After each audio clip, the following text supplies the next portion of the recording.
Good morning, brothers and sisters. I am so grateful and overjoyed to be standing here in front of you all to share in my dedication to a new life as a child of Christ. If someone had told me 2 years ago that I would be in the position that I am today and that I would attribute all that I have to God, I would have told them that they were crazy. First of all, I viewed my situation as entirely hopeless, and I had accepted that my short existence here on earth would be plagued by isolation, homelessness, addiction, and incarceration. Secondly, I considered myself an agnostic, and as far as I was concerned, there was no tangible proof to believe that there was an omnipotent God beyond my understanding that was sovereign over everything. The only thing I could see was my life, my circumstances, and the things that I was going through. I was the center of my universe, and that universe was very bleak. All of my life, I have felt so lost and alone. I felt that something was wrong with me. I had a hole inside of me and a dark, ominous cloud of depression and anxiety constantly above me. This feeling carried with me as I progressed into my late teens when I found what I thought was my solution. Drugs provided a temporary alleviation to my problems. My life became a constant battle to fill the void within me, numb the pain, and escape from reality. All of the things that I sought refuge in, drugs, relationships, money, approval from others, were all fleeting and would work less and less. It was like I was trying to patch a dam with the things of this world. Every time I would patch a hole, a new one would pop up until the entire structure of the dam was so compromised, the entire thing collapsed. I found myself in my 30s, homeless when I wasn't in jail or prison, unemployable, unkept, entirely alone, having destroyed all family and personal relationships, spiritually broken with no self-esteem, nothing to my name, and strung out on drugs. I wanted to have a life and to be happy, but my will was never sufficient enough to free me of my bondages. I had a myriad of failed attempts at sobriety because no matter how bad I wanted to do better, I could not do it on my own. I had no personal relationship with God, but I always remember how loving and supportive my Grandma Betty was to me. No matter how bad I got an addiction or how unworthy of love I felt, she never judged me. She always believed in me and told me with assurance that I would make it one day. Regardless of my lack of belief at the time, she made sure that she told me that she prayed for me every day. During my decade and a half of self-destruction, I had numerous run-ins with near-death experiences that I, by all accounts, should not have walked away from. I have been hit by cars, had multiple overdoses, I've gotten sepsis and MRSA, and while homeless living under a bridge one night, I was washed down a flood control channel during heavy rains and survived drowning and hypothermia. Situations where I should have died kept happening, and I kept living. It got to the point where I could no longer brush off what was happening as coincidence or luck. In my journeys, I witnessed the restoration and healing in others' lives that I felt were beyond repair, like myself. Their backgrounds and experiences were all different, but in questioning them, they all had a common theme: God. I started to have moments of miraculous happenings that are beyond my comprehension and impossible to articulate to you all. But God intervened into my life, and I could no longer say that there was no tangible evidence that He exists. I can't pinpoint the exact moment it happened, but I can tell you with certainty that the seed had been planted in me. Since accepting Jesus Christ as my Lord and Savior, my life has been completely transformed. My circumstances have changed so drastically, it almost feels surreal to me at times. When I wake up in the morning and look at the beautiful home I live in with my amazing fiance and my wonderful son, Bryden, I feel so much gratitude and joy in my heart. God blessed me with an amazing partner who encourages me to do better and a perfect baby who I would do anything for. When I look at the struggles and the challenges that I went through to get to this point, I know it was only through God that I had the strength to overcome every obstacle. The relationships that I thought were beyond repair are healing. I am so happy to be present for the people I care about, especially my mother, whose life I was absent from for so long. It is so refreshing to have true friendships today with people who I want to help and who want to help me in return, with nothing to gain and no ulterior motive behind it. The internal changes I have received from Christ are far greater than the external. I have been able to experience freedom from the bondages that enslaved me for so long. The overwhelming sense of guilt and shame no longer haunt and stifle me. The fear, doubt, and uncertainty have been replaced with love, courage, and the confident knowledge that I am a child of God whose past mistakes don't have to dictate my future. I am no longer alone and know that I am worthy of love. I have an inner peace and contentment in my life today that I was searching for so long. Life will always have ups and downs and challenges, but I know that all things are possible, and God will equip and strengthen me to continue on this new path. I cannot express how deeply grateful I am to be starting this new season of my life in Christ.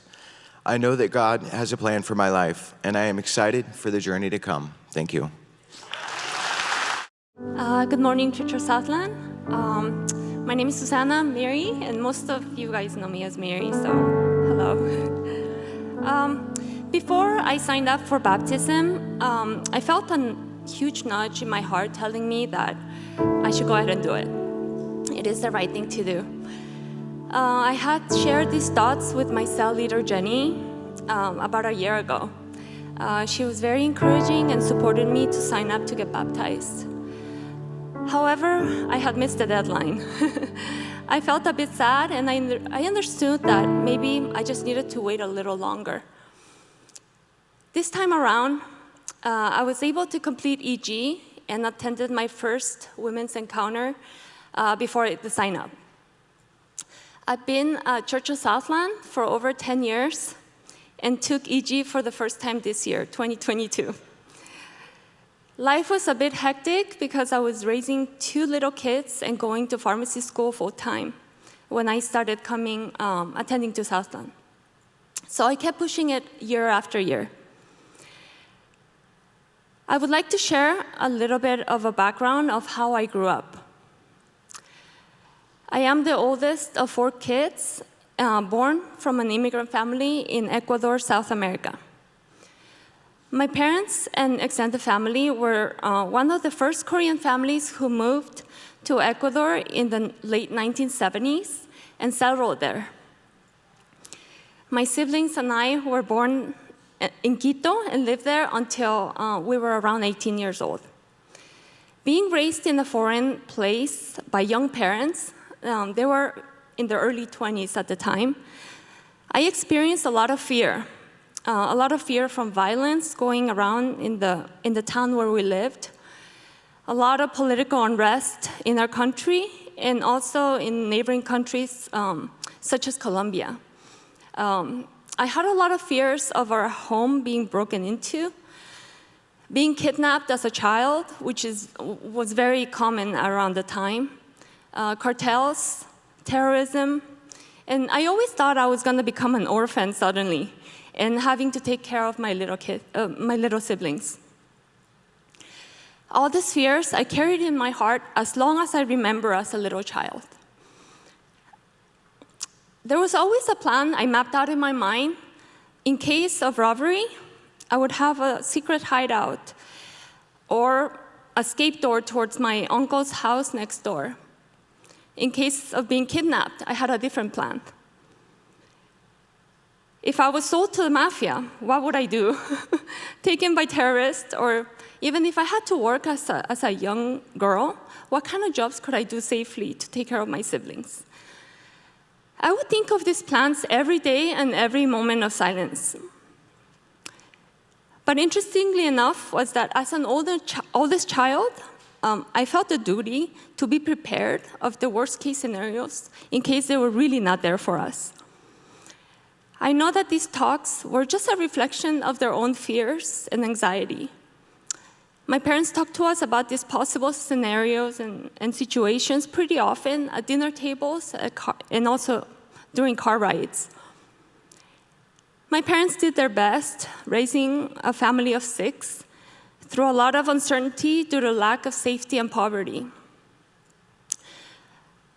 Raising their children in a country that was not their own and going through the immigrant struggles were constant reminders that we were different and we were easy targets.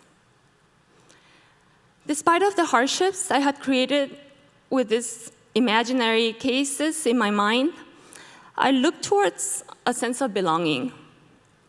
The hardest part for me was the feeling of not fitting in. I constantly felt like an outsider because I was too Asian to hang out with the native Ecuadorians.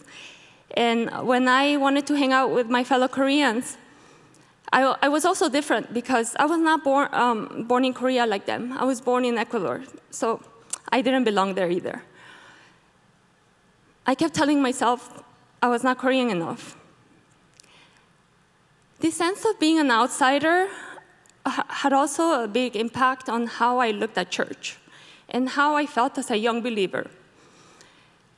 It was an automatic mindset to think and find a reason to not belong, even within church.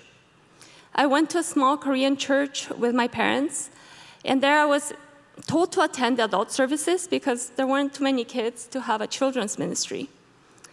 To me, going to church was just another task and a sign of obedience towards my mom.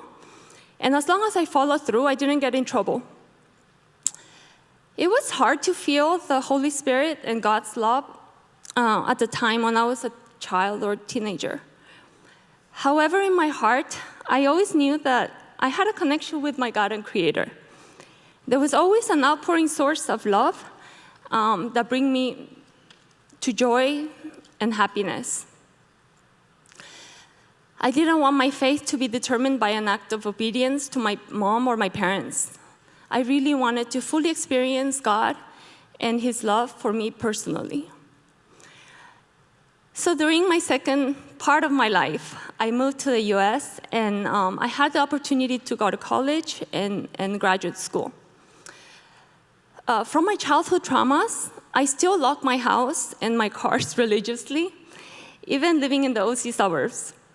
I continue to map a plan A, plan B, plan C, and sometimes plan D to escape in case of a kidnapping situation or robbery in Irvine. Or how to ride or how to run or hide in case of a big dog chases me in the streets, which used to happen when I was a child. But God had a perfect plan and most gentle plan for me. He had began the healing process of that sense of fear and being an outsider. Over the years, He revealed Himself to me in so many moments of my life. When my children were born, going through grad school with a toddler and having a baby during the hardest year of school, finally joining Dr. Jenny's cell 8 years ago and continue to attend, being part of Encounter, finishing EG, and watching my kids grow their own faith. He has led me to slowly build relationships with believers, and He turned that small stream of faith I had and started with during my childhood become a luscious waterfall of life and love where I am allowed to give and receive. God was there all along, even when I didn't see Him. God was guarding my heart from not straying away from Him. Now I'm enjoying this journey because I'm not alone. I have Him in the center of my life, and I'm surrounded by strong believers who I look up to and who welcome me no matter where I came from, how Asian or not Asian I am.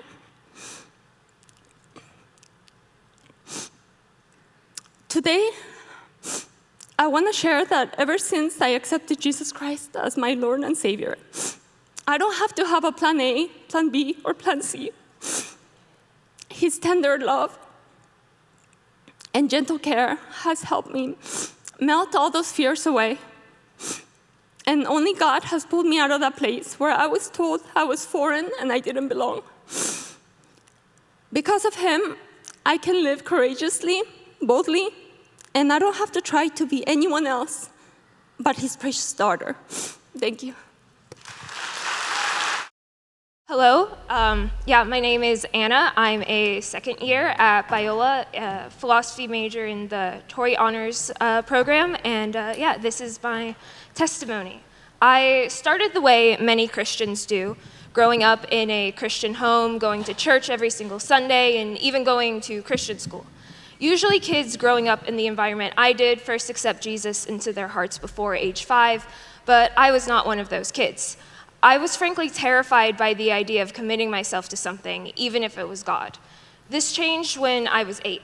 Now, in the few short years of my life up until this point, I had already started to develop a strong sense of anxiety and paranoia. I often had very strong and irrational fears about a variety of things, usually with the belief that I was going to die, eventually leading to a recurring nightmare. Asking my parents for help, they explained that if I accepted Jesus into my heart, he could help me cope with the nightmares and anxiety. The distress of the nightmares outweighed my fear of commitment, so I finally accepted Jesus into my heart. Sure enough, the nightmares stopped and things were good for a few years, but then came middle school and things started to go downhill.